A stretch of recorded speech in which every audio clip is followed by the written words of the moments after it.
ಆಮೇಲೆ ದಿಯಾ ಫೌಂಡೇಶನ್च्या ಬಗ್ಗೆ आज इथं बोलले आलेत दामोदर नायक आणि आशा नायक. मामा याच्या ಬಗ್ಗೆ तुम्ही एक 5 निमिष या संस्थे कसे चालत असा तुमचे उद्देश काय ते म्हणून सांगू दिगा. नमस्कार, माझं नाव दामोदर नायक. मी असंत न्यू जर्सी USA राहतो. आमचा हा मुख्य उद्देश म्हणताना मस्त आमच्या समाजांत बडा विद्यार्थी असतो तर त्यास सहाय करून ते आमचा मुख्य उद्देश. असा नाही त्याची 80% गावचा 90% गाव असतात तसं नाही.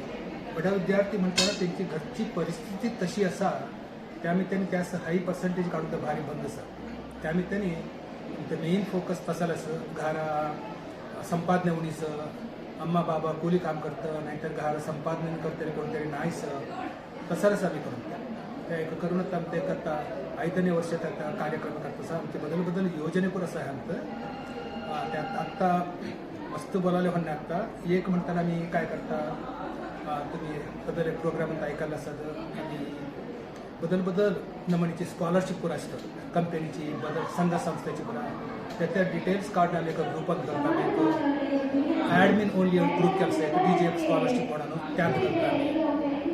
तसंच मग आमच्या मेडिकल हेल्प आम्ही कोणतरी मस्त कष्ट असं सिलेक्टेड त्याच थोडं कलेक्शन करणं त्या डिस्ट्रीब्यूट करतात. मग आम्हाला रेडी फंड्सनी काही नाही आम्ही असलेल्या परिस्थिती बघून त्या व्हेरीफाय करून मग आमचे डोनरचे कुठे दावून थोडे आम्ही कलेक्ट करून देऊन ते.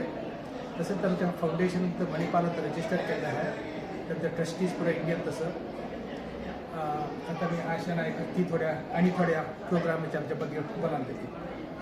थँक्यू. माझं नाव आशा मनू नायक. मी Pennsylvania United States of America. आम्ही दियाच्या स्टार्ट करताना आम्ही एक 3 विषय मेन आलोचन केले. एक एज्युकेशन प्रोग्राम्स आमच्या समाजाच्या स्टुडंट्सने एज्युकेशन कसं प्रोत्साहन देवलं आहे कसं त्यांचं डेव्हलपमेंट करलं आहे ते आम्ही एक आलोचन करून एक विद्यादर्शनी प्रोग्राम आम्ही एक निर्मित केलं असं. त्या विद्यादर्शनी प्रोग्रामचे आता 5 इयर्स कंप्लीट झालं त्याच्याविषयी आम्ही एक प्रोग्राम पुतुरांत केलं असं.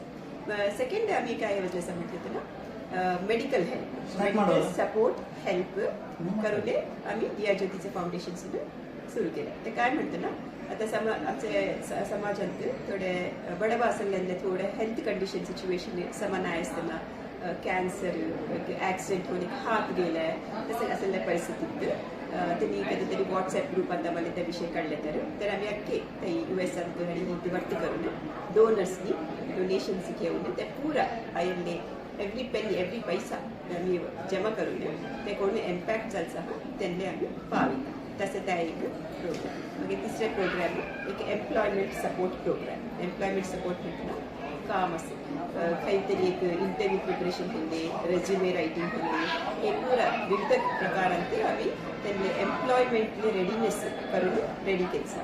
ह्या पुरा स्टार्ट करून आम्ही 5 इयर्स तर आमच्या त्याची पोर्शी थोडे सक्सेसफुल झाली पोर्शी आज वेदिकेच्या वर येऊन सुमार बोलले सगळे त्यांनी बघा ना मला फार खुशी झाली की म्हणताना the proof is in the pudding संपत्निया तसं ते पोर्सनी बोललेलं त्यांचं धैर्य त्यांचं कॉन्फिडन्स आणि त्यांचं सक्सेस स्टोरी ऐकायला आणि बदल पोर्शी आम्ही दिलेल्या प्रोग्राम्सचं बेनिफिट घेऊन समोर पुढे येऊ का म्हणून आमच्या अर्ध्यांचं आशा. तुम्हाला कॉन्टॅक्ट करले तर खैल रीतीने कॉन्टॅक्ट करू दे तुम्हाला सगळे. आम्ही काय करतो म्हणताना मी पिरियॉडिकली मस्त आमच्या समाजात व्हॉट्सअप ग्रुप्स असं पुतुरांत ठेवून देते BGSS BSS त्या ग्रुप असा विद्यार्थी ग्रुप एक असा कासरगोडू कोडगुते असा तसेच तेवढी मणिपाला उडपी कारकाळांतले बदल ग्रुप असा सदान एक 10-12 ग्रुपांत आम्ही त्या पोस्ट करीत असता. मग आमच्यात एक ग्रुप असा DGF स्कॉलरशिप ग्रुप म्हणून त्यात ॲडमिन्स ओनली जाणाच काय पब्लिक घडले नाही त्याचं त्यामध्ये त्यात काय बदल विषय त्यावर काय ध्यान टाकत नाही त्यात ते जॉईन करले होता. तिथलेच नाही आमचं दिया ज्योती फाउंडेशन @gmail.com आणि मग diyajyoti.com diyajyoti.org हे वेबसाईट्स असं आमचे आणि आमचं ईमेल असेल. थँक्यू.